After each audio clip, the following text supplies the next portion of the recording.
is Monday. Sunday. Sunday is still Sunday. And that was traditionally the days of the week where those planets were worshipped. So everybody in Rome, in ancient Greece, went to the sun temple on Sunday. They went to the moon temple on Moon Day. They went and worshipped Saturn on Saturday. They were more intelligent. We think that Saturday is a day to take off, but it's actually a day of discipline and atonement, because that's what Saturn rules. And that's why the Sabbath, the Jewish Sabbath, was originally on Saturday. Well, it's still on Saturday. But I mean, even the Christians used to worship on Saturday. And it wasn't until Christianity was adopted as the official religion of the Roman Empire, what a strange idea, that they changed it to Sunday. Why? Because that's the day most Romans were used to going to church. Most of them were sun worshippers.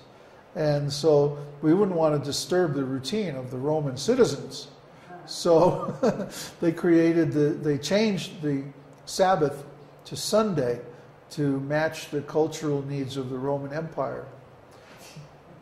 But that's not the only thing they changed. But anyway, that's a different workshop, huh? We did that course already, Secret Teachings of Jesus. So anyway, these different days of the week are lorded by the different planets. And you notice there's no Rahu or Ketu. That's why we have 7 days in a week, because there's 7 major planets. All these things are very traditional, ancient, thousands of years old. No, people don't have a clue about why do we have 7 days in a week? Why do we have 30 days in a month? Why do we have 360 days? Nobody knows. Well, all this knowledge has been kept very nicely covered up. Again, to put people at a disadvantage, so that they can't predict what the day is going to be like. They can't predict, what the influences are going to be like for that particular day. They're always caught off guard, surprised. Well, if you follow the Vedic calendar, you don't have to be surprised. If you follow Vedic astrology, especially, you don't have to be surprised by the astrological changes. You can be in tune with them instead. Do you think that the leaders who cover up all this knowledge use it themselves? Oh, yeah, of course. What's the fun in covering up knowledge if you don't get to benefit from it yourself? That's the whole idea. They keep the ancient knowledge. Like, for example, women's liberation. Do you think any of these people who are in charge of big corporations and stuff like that just let their kids marry anybody they want? You've got to be kidding. Even the mafia people in the town where I grew up didn't let their daughters marry just anybody. It was impossible. The whole family was consulted on the decision. Similarly, the big demons who run everything, they have their own personal astrologers, as advisors. Better believe it. Nixon did. LBJ. Bush probably does, but he just keeps it really quiet so his Christian friends won't find out.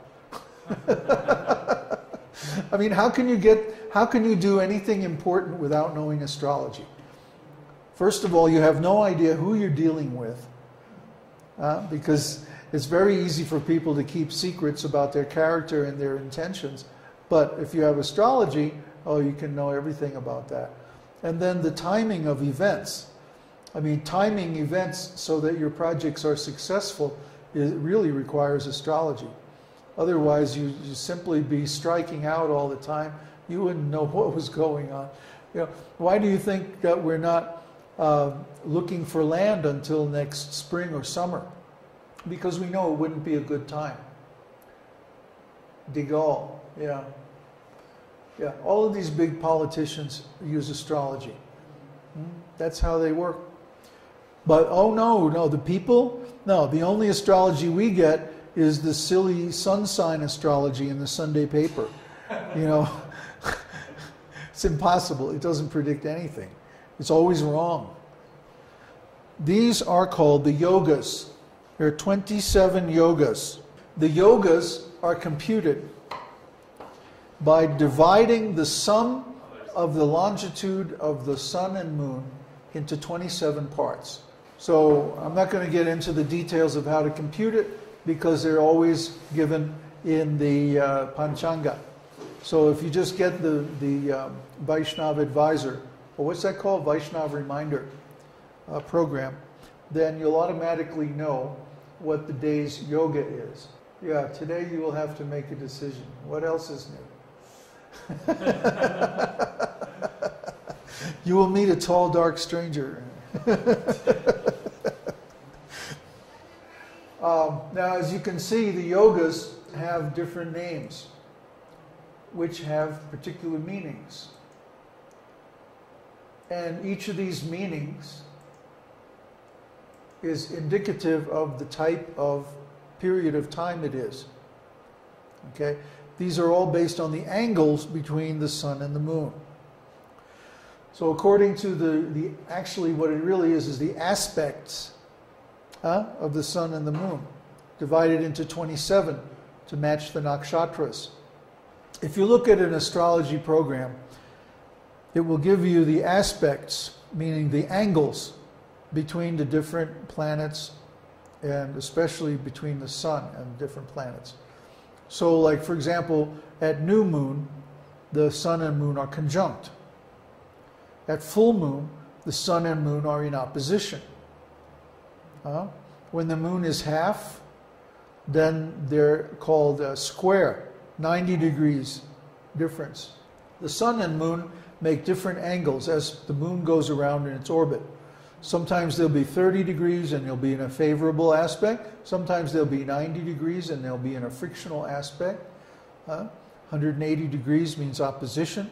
That means they're both going in opposite directions. So at that time, there are different yogas, as they're called. Now, this is a different thing than a yoga when you're interpreting planetary positions in a chart. Those are determined by the rashis, by the signs. These yogas are determined by the nakshatras between the sun and the moon. And there's 27 of them. These are the first 18 here, and these are the last here. Okay? So these are also on the Vedic Calendar course, these tables. And you can also click on the tables and download them as a file. Best of all, get a Panchanga program and use it. Keep up with it every day, and you'll see how every day the mood of the day is determined by the Tithi and the yogas. And also, there's something called Karanas, which we're not going to go over because it's too complicated. But there's one more thing that I want to, what's that? One thing that I want to go over is auras. Okay, so the auras are half of a 24 division of the day. The Vedic day begins at sunrise, and it lasts until the next sunrise.